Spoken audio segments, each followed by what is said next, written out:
I'm Conrad Bahr, C-Red, and it's time for another Pigskin preview.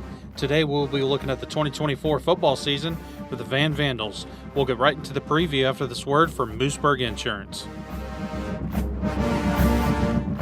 Mooseburg Insurance in Ben Wheeler is that insurance company that not only will treat you right, but treats you like family. Family owned and operated and serving the area well for years, they cover auto, farm and ranch, home, and commercial. And ask about any discounts. Jan, Sue, Nathan, and Seal are the insurance specialists that can help you. Located on Highway 64 West in Ben Wheeler, they are open Monday through Friday, 9 to 4:30. Visit MooseburgInsurance.com. Call 903-833-5104. Mooseburg Insurance wants to cover your insurance needs. Proud supporter of the Vandals. The Vandals are under the direction of head coach Jared Moffatt. They're in District 7 4A, Division 2, Region 2. They are returning 7 starters on offense and 5 starters on defense. Last year they went 8-4 overall, 4-2 in district, and they were 4A Division 2 area finalists. I had the chance to sit down with head coach Jared Moffatt. Here's my interview with the coach. All right, we got head football coach and athletic director Jared Moffatt. Coach Moffatt, it's always a pleasure visiting with you, sir. And this is our third interview, and I know this is going into year 15 here at Van.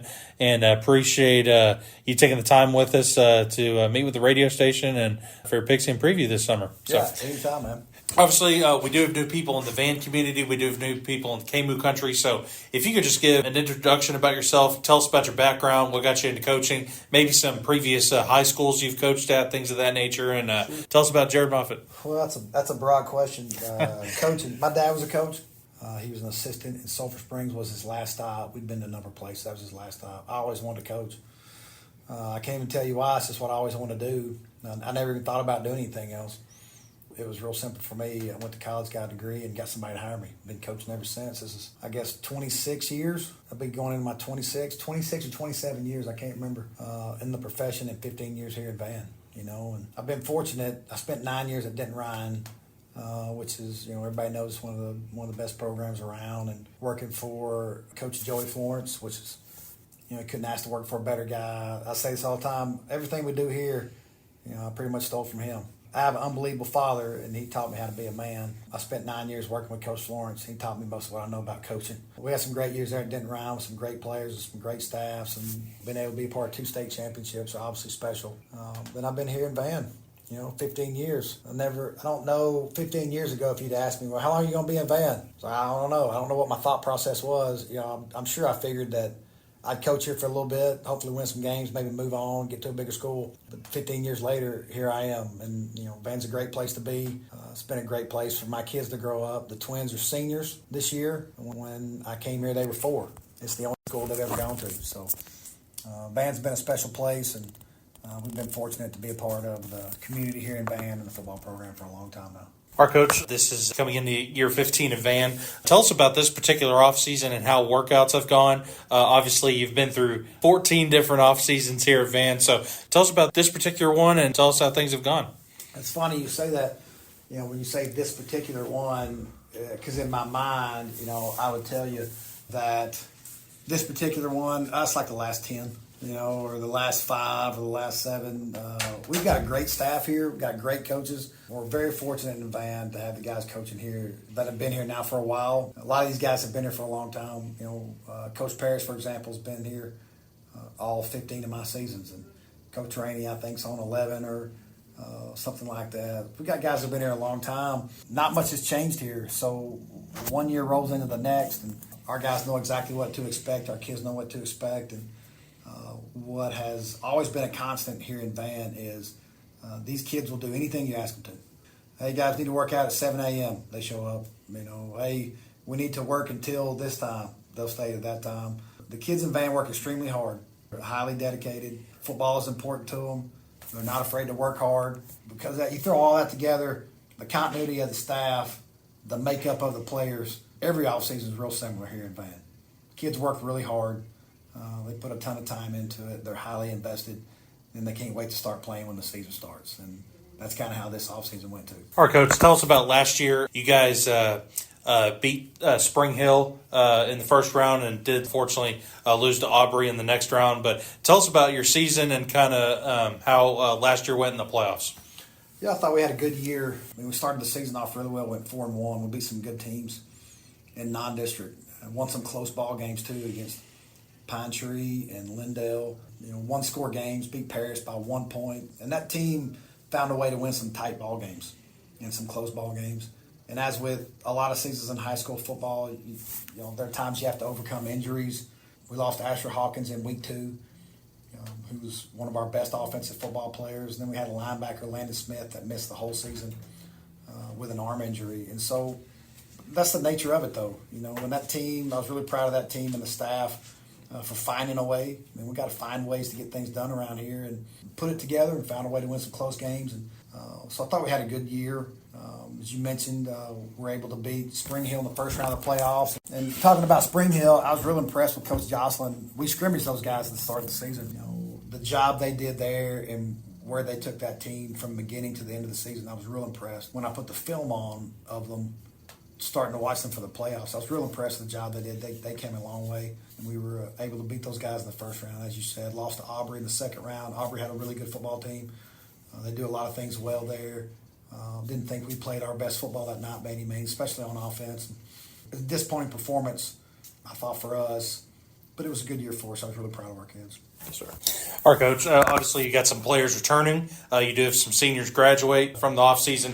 You do have some incoming 8th graders that are now going to be freshmen. So tell us about some position groups or maybe some individuals that have had really good springs and summers that you're looking forward to see step up or have a big role for you this season. Sure. Well, I'll start with, typically start with a quarterback. In our case, Jackson Moffatt is our quarterback, and he'll be a 3-year starter.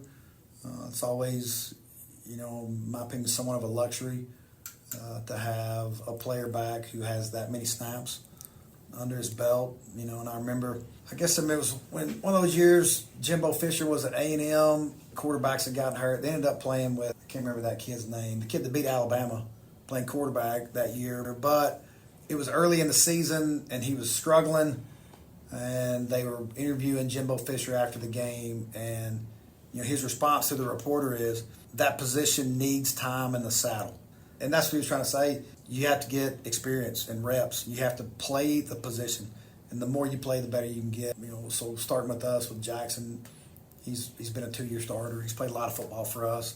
So he'll come in with a lot of experience. And, I don't care what profession you're talking about, what line of work, whatever it is, that experience is irreplaceable. It's good to have him back.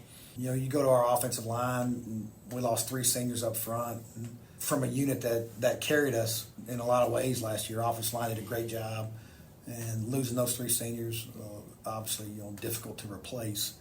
I always say that about really talented players. You don't always necessarily replace a talented player with one person. Someone else is going to play that spot, but usually you need 2 or 3 guys to play better to replace that type of production. And we've got 2 offensive linemen back, and Justice Anderson, our center.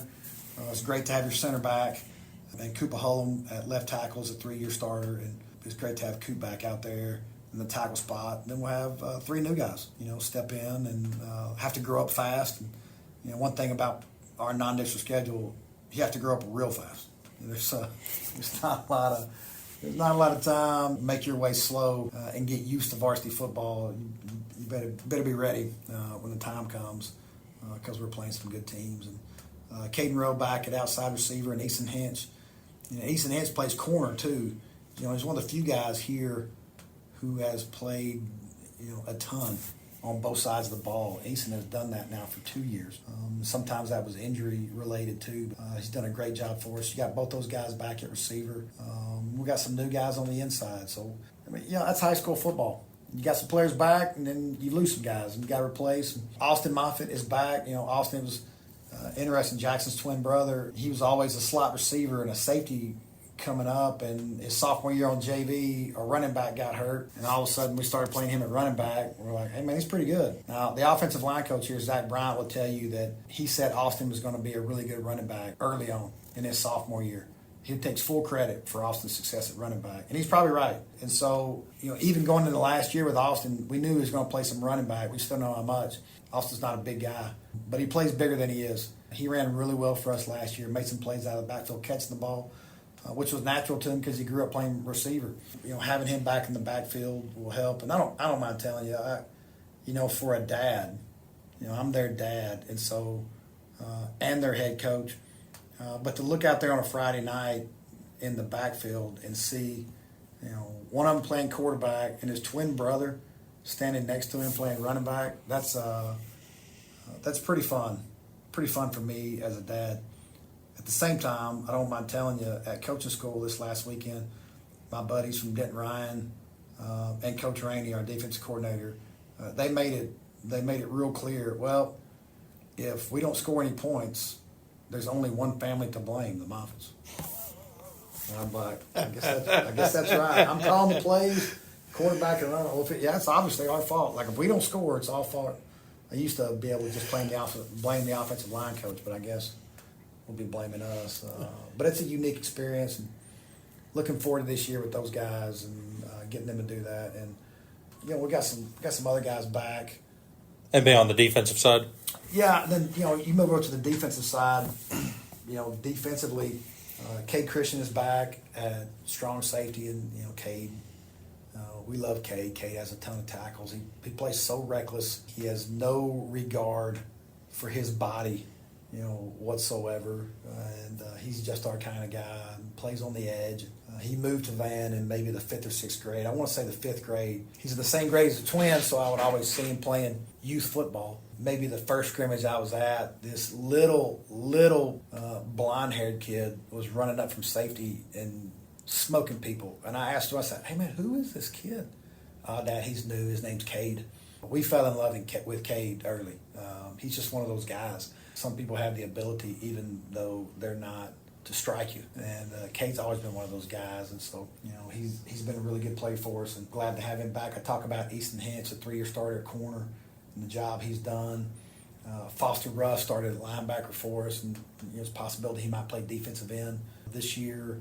Is back. Wyatt Dale. Wyatt Dale started for us as a freshman, an outside linebacker. He missed his entire sophomore year, broken wrist. He had a couple surgeries on. It was just kind of a freak deal. But he's back. He played last year at linebacker, back for his senior year. Big to have him back and have those guys back. And at the same time, you start going through there. Landon Smith. Landon Smith missed all of last season. Tommy John surgery in the summertime. He had started for us the year before at outside linebacker and played really well. Even though he didn't play last year, and he'll be a senior. So we got a good core group of guys back on both sides of the ball. Our coach, any changes to your staff, or did you make any additions or any departures that you want to highlight on real quick? We've been real fortunate here in Van. I mentioned earlier we were talking about the continuity of our staff and how long some of these guys have been here. And just been so fortunate that a lot of these guys have stayed for a long time. There's a reason for that, and a big reason for that is the community of Van and the school district in Van. A lot of these guys, like me, came here and ended up staying, and they raised their kids here. I said the Twins are seniors. The Twins have only gone to Van schools. They never attended another school in their entire, public school life, which is common for a lot of people, not all that common for high school coaches. Coaches, right. Coaches can move around. I think when my dad was coaching, I guess I attended 3 different schools. He was in Malakoff but Malakoff, Garland, Rockwall, Sulphur Springs, and from a coach's standpoint, that's not common at all. And a lot of times you move more than that. And so I look back and think that the Twins have only gone to school in Van. Van takes a picture at graduation of 13-year Vandals. Well, the Twins are 13-year Vandals. The Moffatt twins are 13-year Vandals. And I think it's pretty rare in our profession. It's way more uncommon than it is common to be at a place that long. And so a lot of these coaches are the same way. Coach Rainey's got 3 kids. The older 2 have graduated from Van, with Cannon graduating last year. And Parker's the youngest. He'll be a freshman. And Parker will be just like the Twins, almost 13-year Vandals. And I think he will be. So a lot of these guys have changed. We don't have many coaching staff changes, and we lost the receivers coach, replaced him, and most of these guys all stay the same. And that sure does help us with continuity and a few changes in your football lingo and what you call things, and it allows these guys to come in with a good knowledge base every time you start. Coach, this is a redistricting year, and this is a different non-district schedule than you've had in the past. So if you could just talk about your schedule and maybe talk about some opponents maybe Van hadn't seen too often or hadn't played in a long time, things of that nature, and talk about that. Well, I guess, you always start with district and work your way backwards. I don't think Van has ever been in the same district with Pleasant Grove and even Gilmer. Maybe they've been in Gilmer's district before. I'm not aware of it. Obviously not in the past 15 years, I can tell you. We got pushed as far east as you can. You can't get any further east than Texarkana. And we knew that was a possibility. When Liberty Iowa dropped to 3A, we knew, well, there's a good chance they're going to pull somebody out there. And when you say somebody, it's really us. Bonham was a possibility. Maybe Bullard, whatever. You start looking for possibilities, you're like, hey, man, it could be us. And so we got pulled out there, which, like I said, was it a surprise or not? I don't know if it was a surprise because we knew it was a possibility. Maybe not what you're looking for. Gilmer and Pleasant Grove and the quality of teams they have year in and year out. Both those teams have won state championships, multiple. Gilmer's defending state champion. They beat Carthage there in the I guess it was the fourth round, which was 1 week after Pleasant Grove almost beat them. And I know how good Carthage was. So to get both those teams in your district, well, that's going to be 2 tough weeks. And they're going to be tough to beat now. They do a great job coaching. They've got great players. And they've won a lot of football games. If you just say, let's say the last decade, there are not many 4A teams in East Texas that won more games than those 2 guys. Maybe just Carthage, and I don't know what the actual numbers are and the win-loss records, but great programs and great coaches, and you start with them. And then you got Tristan Neighbor in Pittsburgh out there, who they've always got talented kids. The job Coach Jocelyn did last year at Spring Hill, I think those guys are only going to get better. And then you've got a coaching change at North Lamar. Those are unfamiliar schools for us, really. We haven't played those people very often. We played Pleasant Grove once in all my years here in the playoffs. And I guess we played Gilmer probably 5 times over the years. Spring Hill on and off, but, North Lamar played a couple times. But we're playing some teams in district that we haven't played. We've never been out there with these guys. It's going to be different. Dang sure not looking forward to the travel. Like jumping on a bus and driving to Pleasant Grove does not sound like my idea of a good time. So that's what our district looks like. Nothing easy about that district, And by the way, if you finish fourth in your district, you're going to play Carthage in the first round of the playoffs. I'm just assuming they're going to win theirs, like they have. I don't know how many years in a row there at Carthage, Texas, and Coach Surratt. But there's nothing easy ahead of you in this district by any means. It's going to be tough, man. There'll be some wars, and then you'll have your hands full in the first round of the playoffs. Then moving back from district, you go to our non-district schedule. And I've said a lot, our non-district schedules, the last 8 years or whatever, we've played some tough teams, and this year's no excuse. I think we were looking at our schedule. 4 of the 5 teams we're playing are ranked, whatever. Most of them are ranked higher than us, which whatever that means. You start the year with Dallas Carter, which I've said, you've heard me say this, we talked about earlier. In what world should the Vandals and the Carter Cowboys be playing football? And you would think none. There's not a world that should happen. But here we are. Going to start the season off with Carter Cowboys, Friday Night Lights, Dallas Carter Cowboys. And boy, they're talented. They're always good. Coach there's done a great job. And they had their best season in a while last year. They got beat second round of the playoffs and got some really talented players. Quarterback's unbelievable. It's like Lamar Jackson running around. So they'll be good. Then you go straight to Pine Tree. We've played Pine Tree the last couple of years. And so we're familiar with them. They're familiar with us. And we've been fortunate to win a couple games. But both those games were tight. And we fumbled the ball going in. Trey Derrick, our left guard, recovered it. He jumped on it in the end zone for a touchdown and kind of sealed that game. Won that game for us last year. So we were that close to not winning it. And they've done a great job there at Pine Tree. Got nothing but better. And like I said, they beat Texas High last year in district. You don't sneak up and beat Texas High. You're a good football team if you beat Texas High. And then go straight from that into Lindale. We all know the Van Lindale game is, it's really become, and I'll say the last, I've been here 14 seasons, but, over the last 12 or so years. They go either way. Yep. And it's been a great game. Most of them have been one-score games, and the team that lost could easily have won. There's obviously, like any game, there's some key plays that kind of end up deciding the game, but it's a great atmosphere. It's a playoff-type atmosphere early in the season, and it's an emotional game. We usually have a real big crowd. People, it's down the road. It's really one of my favorite games of the year. One, it has no bearing on whether you make the playoffs or not. So if you lose a close game, you hate to lose a close game, but it's not going to affect your playoff run. Quality football team, and Coach Cochran and his staff, they've done a great job in Lindale. I mean, they've had some really good seasons. They've got nothing but better over there. They're going to be a good football team this year. They are, year in and year out. And so that game it's always been a challenge. And like you said, it could go either way, and it has. I guess probably we've gone back and forth the last 4 years in a row. Maybe more than four. It's been going back and forth, and it's an exciting game. I have a ton of respect for those guys and the job they've done in Lindale and where their program is. So that's been a fun game. It's been a fun game. That's week 3, and doesn't get any easier. You got Sunnyvale week 4, and Sunnyvale almost beat Gilmer in the round 2 of the playoffs. I think they started maybe 10 sophomores. I'm like, well, that's great. Got all those guys back. So Sunnyvale's going to put a good team out there. We played them one time, I guess 3 years ago in the second round of the playoffs. We played Sunnyvale, and it was a good football game. They were well coached. And Coach Settle has been the head coach there for maybe 10 or 12 years, and he just retired. They promoted the defensive coordinator, so they're going to be plenty good. They're going to be well coached. And then you finish off non-district with Brownsboro. Appreciate the ability to keep that game going.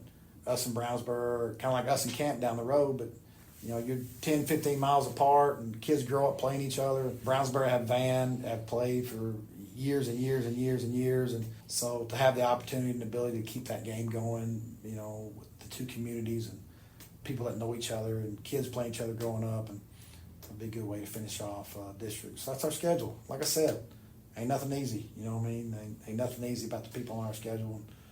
We'll definitely have our hands full. Our coach, anything else you got for the Van community and KMOO? Well, I appreciate you guys. You guys do a great job of covering East Texas and especially our area, and we appreciate that and the job that you guys do in covering our kids, promoting our kids, and just supporting high school athletics. Sometimes it gets lost. The value of high school athletics, and we love everybody. This is Texas. Everybody loves football, and we love talking about football. We love talking about Van versus Lindale or Van versus their district competition, and every town's the same. And at this level, when you go play too, it's not just the Van football team playing Brownsboro or the Van football team playing Lindale Football Stadium. It's the community of Van playing those communities. One high school towns on a Friday night. And, such a great atmosphere, but the support of high school athletics, sometimes we forget the value of high school athletics and what it means to kids that play. I just ran into Micah McMillan before lunch, and we were just talking. Micah played football here. He was a quarterback here before I got here. We were talking about high school football, and he was telling me some stories about things that happened, just irrelevant things that happened in a game. And he said, you never forget those things. And I said, you're right, Mike. I tell these kids all the time, man, you're making memories that will last a lifetime. And you may not know it. You'll finish playing and you'll move on, and 12 years later you'll run into a guy you played with, and y'all be talking about something that happened in a game, and it's like it was yesterday. And so not only are you making those memories, but the lessons you learn, the pride, accountability, hard work, teamwork, and being on a team, and the responsibility that goes with that, and loving and supporting the guys you play with, all those lessons you learn from high school athletics and how valuable they are. So obviously, man, we appreciate you guys for promoting that and highlighting that in East Texas. And even after 15 years of being in Van, I don't know how long you have to live in Van to where you're not like an outsider. You know what I mean? You say that about Sulphur Springs. My parents moved there in '89. I don't know at what point in time maybe they were not outsiders anymore. You know what I mean? Right. Smaller towns. You grew up there in the Metroplex. It's not quite the same feel as it is these small towns. You move into a small town like this, people know who you are. The new person. You're the new person. You're the new guy. Being here for 15 years and learning this community and getting to be a part of this community, and there's a reason why people stay here. Van's a great place. It's a great community. It's a great place to raise a family. Tremendous school. Great support from your administration. Not just the administration. Mr. Witt was the superintendent that hired me. And he was superintendent a lot of different places. When he retired, he was an interim superintendent all over the place. And he told me one time that Van's a really special place. He ended up staying here. He was an interim. He ended up staying here for like 8 years. He was already retired. And I asked him one time why he did that. And that's what he told me. He said, well, Coach, as you'll learn if you stay here, Van's a really special place. One of the most unique places that I've ever worked at. And he said the relationship between the school and the community in the local churches makes this place real special. He told me that maybe my first or second year, and so fast forward 15 years later, I have a clear understanding of what he means by that, which is why 15 years later I'm still here. And I've raised my kids here in Van, and these coaches, a lot of these guys are the same way. So it's a special place to be, and as always at this time of the year, man, we look forward to the season. I know this about all the years in Van. I know I can say this about our kids. Our kids are going to show up. We got 10 games. We'll show up. We'll show up, and when we get there, these kids are going to play hard. That's who they are. That's who they've always been. Way before when I got here, by the way. And if you asked somebody 40 years ago about playing the Vandals, what one thing you tell me, like, oh, those guys play hard. We didn't invent playing hard when we got. That's who this place is, and I sure appreciate that about this place and these kids. 24 season, we're excited about it. All right, Coach. Well, thank you so much. Good luck on the upcoming season. Appreciate it, Conrad. Thanks a lot for being here. The Van Vandals will begin their 2024 football season on the road versus the Dallas Carter Cowboys. I want to thank head coach Jared Moffatt for taking time to sit down with us for this preview. I also want to thank Mooseburg Insurance for sponsoring this Van Pigskin preview. Tomorrow we will begin our next Pigskin preview with the 2024 football season for the Gladewater Bears, brought to you by S&M Tree Service. I'm Conrad Bahr, C-Red, and you've been listening to the Butler7media Pigskin preview for the Van Vandals. Thanks for listening and have a great evening.